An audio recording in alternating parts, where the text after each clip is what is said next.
네, 저번 시간에 이어서 카메라가 작동됐네요. 네, 베이직 컨버세이션 패턴에 대해서 얘기를 할 건데요. 예를 들어서 무엇을 하고 싶다, 원한다 이렇게 얘기할 때 I want to 플러스 명사랑 동사를 써요. 근데 원하는 것을 말할 때 편하게 얘기해 좀 볼게요. 원하는 것을 말할 때 I want coffee 이렇게 얘기하면은 커피를 원합니다. 근데 보통 레스토랑이나 카페 가서 I want coffee 이렇게 말하지 않잖아요. 조금 예의가 그렇죠? 그래서 could you, would you 이렇게 얘기하죠. 커피 좀 갖다 주시겠어요? 커피 좀 주시겠어요? 이렇게 얘기하지. I want coffee 이러면 나 커피 먹고 싶어 이렇게 얘기를 좀 그 친구들끼리 얘기할 때는 하죠. 그죠? 그런 억양을 좀 생각해서 썼으면 좋겠어요. 그리고 I want to learn English 이렇게 얘기를 하면요. 나는 영어를 배우고 싶어. 그거는 프렌드는 되는데 좀 있죠? 무엇을 요구할 때 무엇을 원할 때 I want 이렇게 얘기를 하면 좀 베이직한 기초 영어긴 한데요. 나는 무엇을 원해. 근데 그런 게 굉장히 스트롱하고 좀 센 그런 발음이에요. 그러니까 무엇이 하고 싶을 때 기본적으로 그렇게 말하긴 하지만 조금은 너무 이렇게 예의에 어긋날 수 있으니까 사용하실 때 생각을 해봤으면 좋겠어요. 그리고 예를 들어서 무엇이 필요할 때 기본적으로 I need라고 하잖아요. I need 플러스 명사 슬래시 동사가 있는데요. 필요한 것을 말할 때 I need help 이렇게 얘기를 하잖아요. 그러면은 이제 이게 발음이 이게 억센트나 그 순위 억양이 중요해요. 말투가 중요해요. I want coffee. I want coffee 이건 다르죠? 그리고 I need help 이렇게 말하는 거랑 그죠? I need help 이거 다르죠? 그게 그 액센트랑 또 톤 오브 보이스가 굉장히 차이가 많이 나요. 모든 언어는 다 그렇겠지만. 그리고 I need to go home 이렇게 얘기하면요. 집에 가야 돼 이거랑 I need to go home 이렇게 얘기를 하면 좀 다르죠. 집에 가야 돼 이거랑 급할 때랑 나 조용히 얘기할 때랑 다르죠. 그리고 I like 플러스 명사 동사를 쓰면요. 예를 들어서 좋아하는 것을 말할 때 I like music 이러면 나는 뮤직을 좋아합니다. 나는 음악을 좋아합니다. 고요. I like to paint 이러면 저는 나는이라는 말은 좀 반말이고요. 저는이라는 말은 존댓말이죠.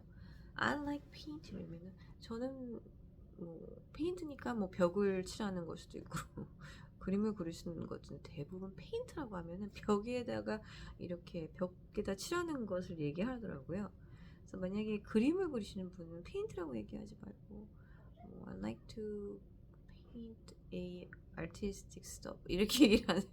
미술 같은 거 좀 좋아합니다. 이렇게 얘기하시면 될 것 같아요. 그래서 얘기를 들어서 I am 이러면은 나는 플러스 상태나 감정을 얘기할 때요. I am tired 이렇게 얘기하면 난 좀 피곤해요. 그냥 친구들끼리 얘기하는 거죠. Between friends죠. 그리고 이런 얘기를 솔직히 공식적인 자리에서 하지 않죠? 그리고 I am happy 그러면 저는 행복합니다. 이런 뜻이죠. I am busy 그러면 나 좀 요즘 바빠. 근데 사실 I'm sorry I'm busy. I can call you later 이러면은 프렌드하고 좀 친근한 사이 때. 그죠?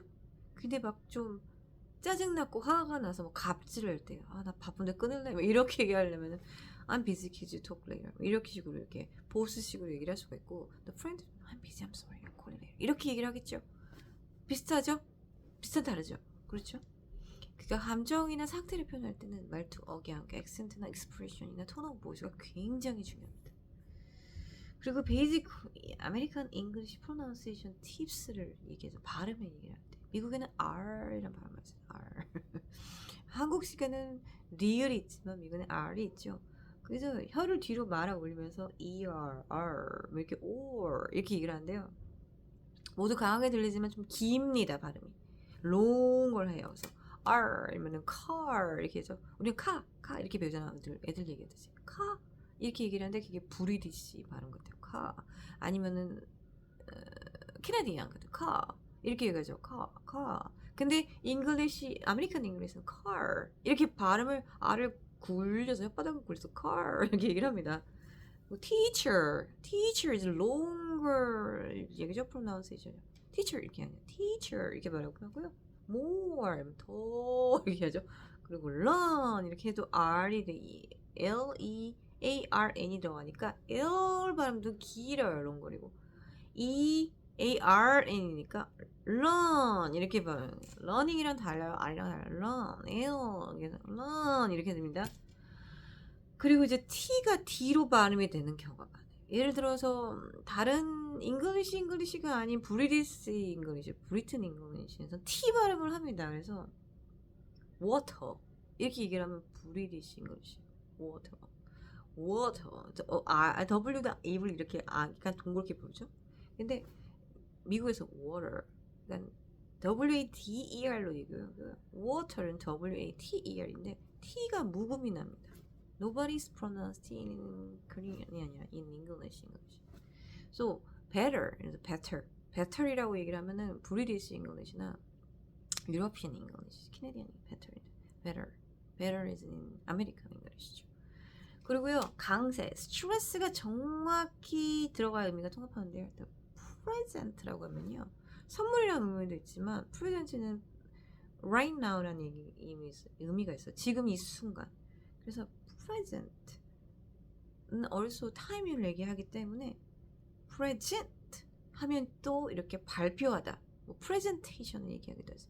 그래서 accent, 그러니까 스트레스랑 accent랑 어디에 emphasize를 두느냐 그거에 따라서 의미가 달라지기 때문에 잘 쓰셔야 돼요. present라면요 present가 totally different meaning이기 때문에 이런 강세를 알아두시면 굉장히 좋아요. 그러나 평소에는 사실 문맥상의 의미로 파악을 하지 이런 강세 같은 거는 문법 선생님이나 문법 시험에 나오는 시험을 볼 때 나오는 이야기입니다. 그래서 알아두시면 좋고요. 이런 거를 시험을 보시는 걸 공부하시거나 시험 문제를 내시는 선생님들은 하시는 게 좋겠죠. 그렇죠. 그렇습니다. 그래서 베이직 클래스룸에서 쓸 수 있는 수업에서 쓰는 기본 표현은요. Repeat after me 이렇게 얘기하면 듣고 따라하세요. Listen carefully 이렇게 얘기를 하면은 잘 들으세요. 라는 이제 잔소리 아닌 그런 강함이 되고요. Speak slowly 이렇게 하면 천천히 이야기하세요. 근데 이제 강세를 slowly라고 얘기를 하면요. 더 이렇게 꼬집어서 삿대질하는 거죠. 천천히 이야기하세요. 이렇게 됩니다. 그리고 write this down 적으세요. 이렇게 되죠. write this down. Could you write this down, please? 그러나 write this down. 이게 다르죠? 그리고 let's practice together. 이렇게 얘기를 하면요. let's practice. 어디 연습. 그러니까 함께 연습해 봅시다. 그래서 연습에 강조를 두느냐. 같이의 연습. 강조를 두느냐. 그러면 let's practice together. 이러면 연습을 강조하는 거고요. let's practice together. 이러면 같이 합시다. 이렇게 연습을 같이 합시다. 이렇게 뜻이 달라져요. 그래서 항상 얘기를 할 때도 한국말도 마찬가지죠. 오늘 좀 봅시다. 이렇게 얘기했는데 오늘 뭐 잘못했나? 무슨 일이지? 좀 봅시다. 왜 또 보자 그래. 이렇게 들을 수 있죠. 내일 봅시다. 그러면은 내일은 또 좋은 날이 있네요. 좋은 의미일 수가 있잖아요. 억양과 강세도 외국어도 마찬가지예요. 그래서 항상 이 억양과 강세를 잘 중요하게 생각하고 표현하고자 하는 말이 무엇인지를 파악하는 것이 언어에서는 굉장히 중요합니다. 그럼 다음 시간에 또 뵐게요. 그래요?